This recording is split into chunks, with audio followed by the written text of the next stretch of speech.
Good morning. We have 6 Culatello. I just took them out of the curing, and they have been curing for the last 34 days.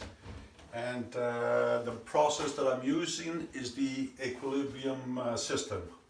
This morning we're gonna put them in the bladders. I have the bladder with some wine, so they're soaking in wine inside this bag, so they're becoming very, very pliable. The Culatello has been sitting in red wine for roughly 2 hours, and then let it to dry in the open air for about 4 hours before this process starts. And right now I'm patting the excess wine to dry it up, and we're getting ready to sprinkle some spices on it. Okay, this is a combination of cayenne, paprika, white pepper and black pepper with some garlic in it, and I'm going to be covering the whole surface of it before it goes into the bladder.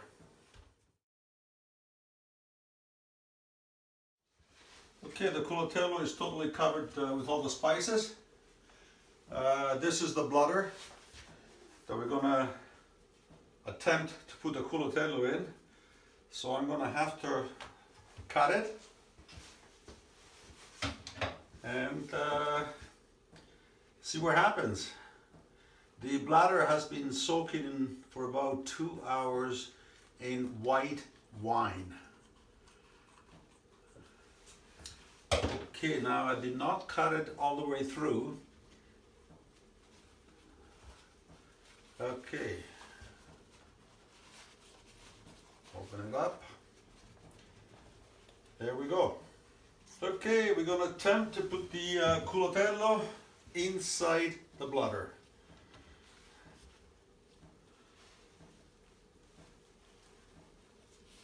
Okay, one thing to remember, that the cut portion of the bladder should be facing the fat of the Culatello. There we go. Perfect. Now it's a little bit too big, so what I have to do is cut it deeper.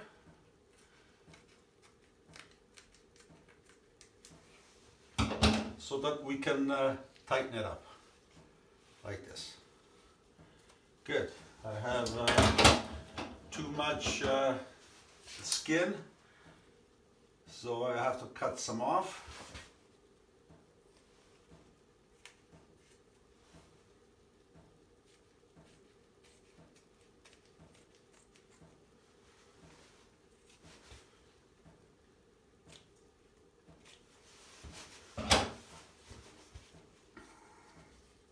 Yeah, that's about right. As we close it, then with the needle.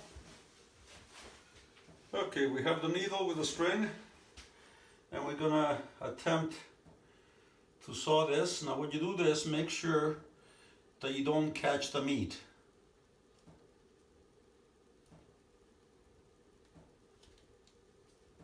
There we go.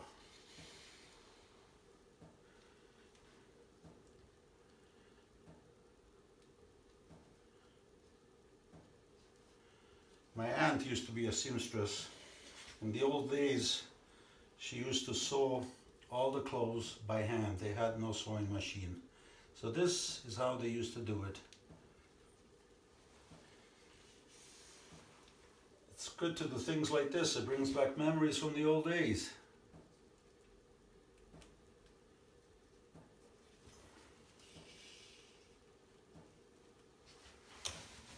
Well, here it is. It's a Frankenstein job.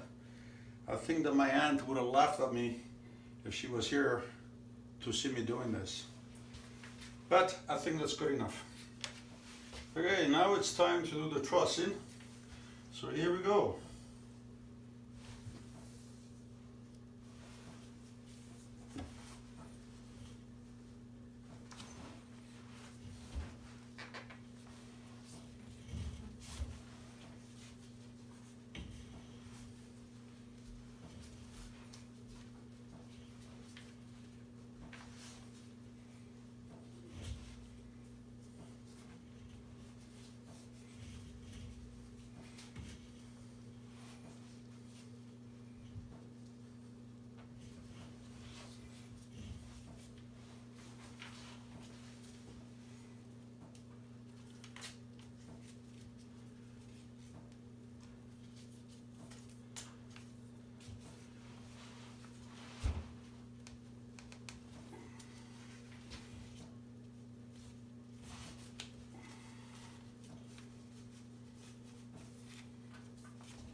So here we are.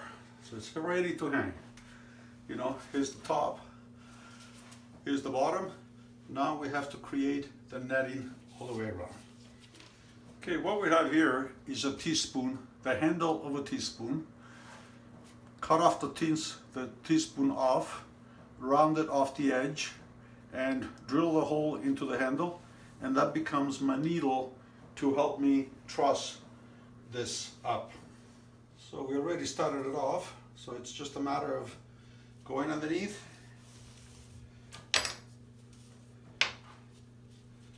and put some tension on the cords.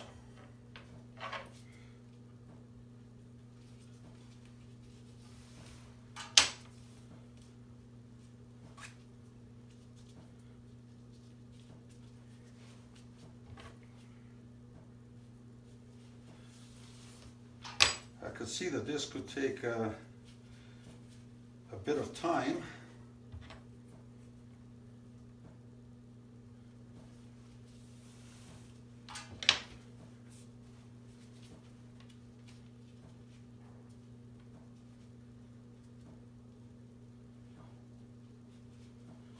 Okay, so we'll just carry on like this.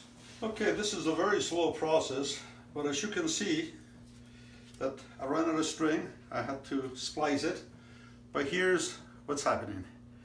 And I have at least 3/4 of the way to go. Okay, we'll check with you. What we do now is sterilize the pricker.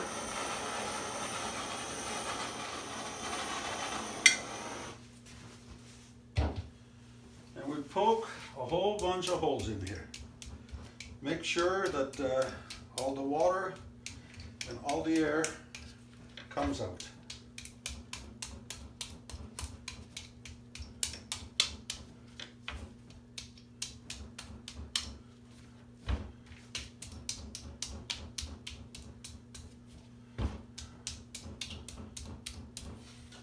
I should have done this before doing the trussing.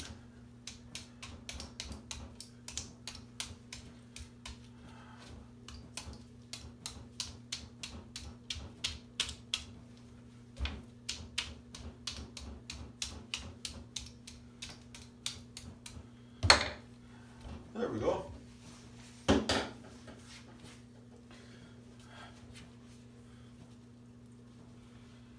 Okay, I'm out of string. So we are completed doing the trussing. It's not a bad job for a beginner. And we have the string. Oh yes, here we go. Beautiful. So we take a stainless steel S-hook, and we hang this in the fermentation chamber.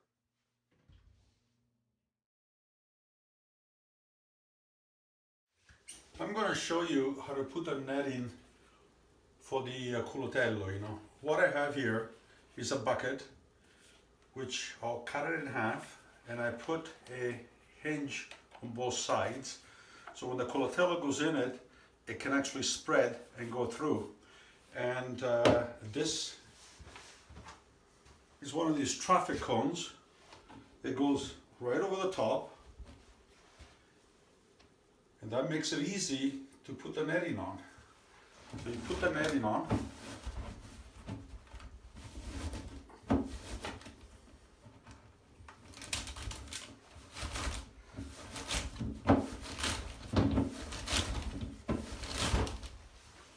Okay, the netting just about through, so you can pull this out. There you go. Put it away. And now you tie a knot here.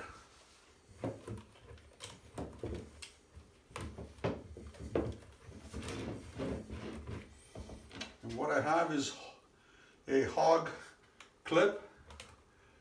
Goes right over, close it, and it's done. Now you get the Culatello, you put it in here, and this opens up. You push it through, it opens up to let the Culatello through.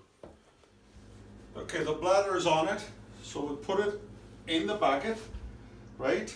We grab the handles and we push it through.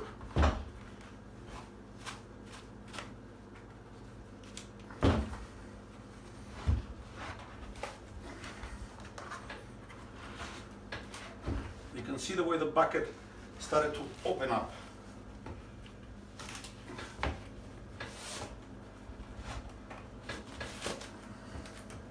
There. Grab it.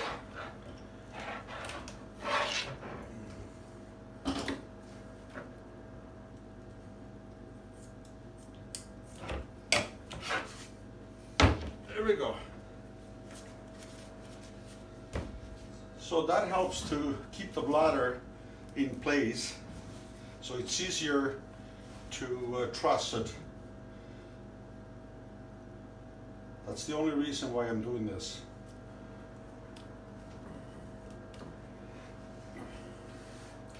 Now I suppose that if you don't want to do any trussing, you could hang it the way it is, but I mean, I like to do the trussing with a heavy string so it becomes nice and tight.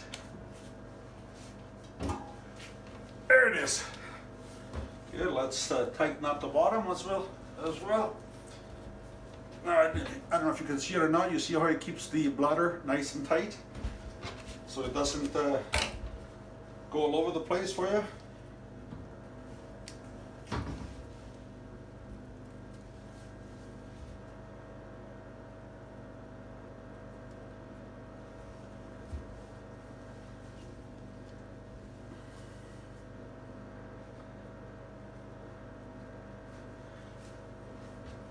Yeah, now you can cut the excess netting. And I always like to tie it right across the center there.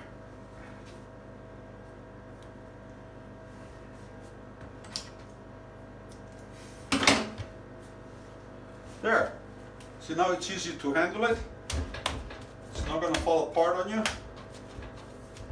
It's quite durable. Now, a small bucket like this could become very helpful. You put the Culatello in it and it keeps it in place, so you can start doing the trussing without fighting it. It's very easy. Now, with the Culatello in the bucket, it's very easy to do the work. It just holds it up for you.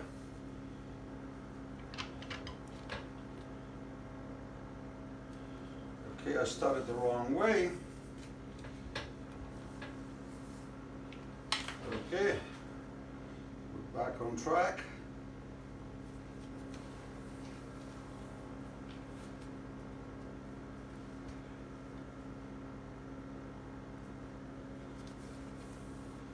So you can see how easy it is if you have something to hold the Culatello in place for you, rather than try to wrestle with it.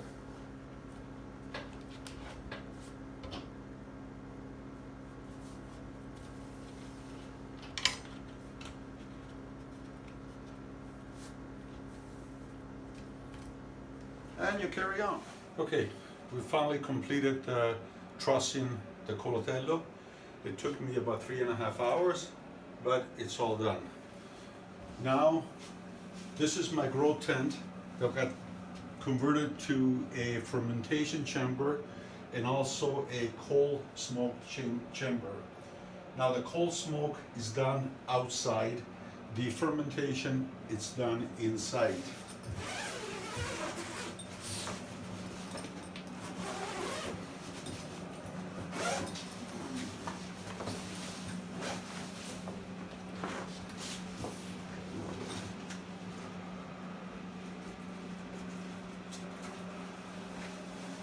Okay, we're going to brush some mold 600 on the surface of the Culatello, and then they go into the fermentation chamber at a temperature of 75-80 degrees and humidity also of roughly 80%. Now the purpose, it's going to be staying there for about 36 hours. And what that does, it helps to develop the white mold or mold 600. And also it wakes up the good bacteria that's in the meat to start doing its work.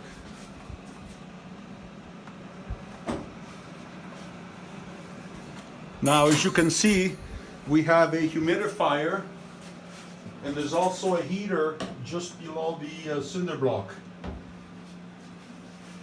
And that humidifier and heater is controlled by the Dingo controller. That's the temperature control, and that's the humidity control that it turns off and on when it reaches the right level. Now, after 36 hours, we take them out of here and they go into the drying chamber. In the drying chamber, we already have some fiocchi, which they were done about 2 weeks ago, and you can see the mold 600 developing quite well. Over here we have a prosciutto, which is roughly 11 months old, so it won't be too long and we're going to start eating this, and it's doing quite well as well. Good morning. Today it's actually 48 hours that the Culatello has been sitting in the chamber, and you can see that they started to develop the white mold. Now, as you notice, the white mold is only developing on the meat side. It does not develop on the fat side of the Culatello. So now it's time to transfer them to the drying chamber, and we let them sit there for the next 8 to 14 months. So far, it looks very good. And here they are in the drying chamber. They're joining the prosciutto, which has been here for 11 months. And here they are.